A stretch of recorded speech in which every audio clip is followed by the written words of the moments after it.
আমি আর আমার বোন কোথায় যাচ্ছি বলো তো? আজকে আমাদের পুকুরে জল সেচ করে পুরো পুকুরের মাছগুলো ধরা হবে।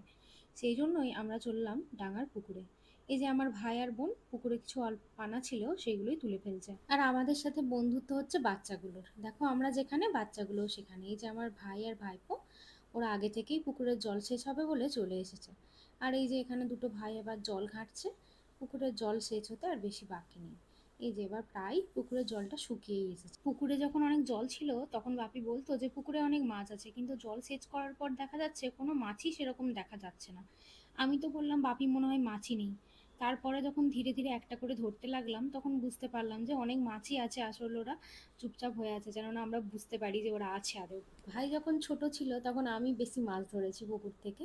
এখন ভাই বড় হওয়ার পরে আমি আর তেমন ধরতে পারি না, আর অভ্যাস না থাকার কারণে তো এখন আর পারি না সেরকম ধরতে। কিন্তু ভাই আজকে প্রচণ্ড মাছ ধরেছে। আমিও নেমেছিলাম কিন্তু আমি বেশি মাছ ধরতে পারিনি, একটা করে মাছ ধরছিলাম আর গরমের চোটে হাঁসফাঁস করছিলাম। তারপরে আমাদের দেখে বাপিও নেমে গেছিলো পুকুরে। আর বাপিও অনেক মাছ ধরেছে, বড় বড় শোল মাছগুলো, মাগুর মাছ, শিঙি মাছ।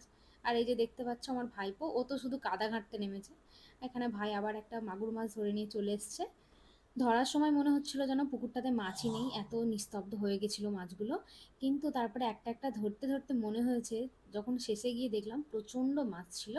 তাও পুকুরটা আমরা একদিনে মানে ধরতে পারিনি সমস্ত মাছ। ওই দিনকে মানে এই যে যেদিনকে মাছ ধরা হচ্ছে ওই দিনকে আমরা কিন্তু আবারও অনেকটা জল হয়ে গিয়েছিল বলে পুকুরের মধ্যে উঠে এসেছিলাম। আর ওই দিনকে যেদিনকে প্রথম সেচা হয়েছিল পুকুরটাতে এত মাছ পেয়েছিলাম। আর দ্বিতীয় দিন পরে আমি সেই ভিডিওটা আর করিনি, সেদিন অল্প পেয়েছিলাম কিন্তু অনেকগুলোই। তো এর মধ্যে কই মাছ অনেক হয়েছিল, আর শিঙি মাগুর এই যে দেখতে পাচ্ছ এতগুলো, এটা প্রথম দিনে ধরা। আর শোল মাছ, কই মাছ এগুলোও কিন্তু প্রচণ্ড পাওয়া গিয়েছিল, তবে বাপি গিয়ে বেশিটা ধরেছিল, আমি তো পারিনি। আর আমার মেজো বোনের শরীর খারাপ, ও ধরতে পারে।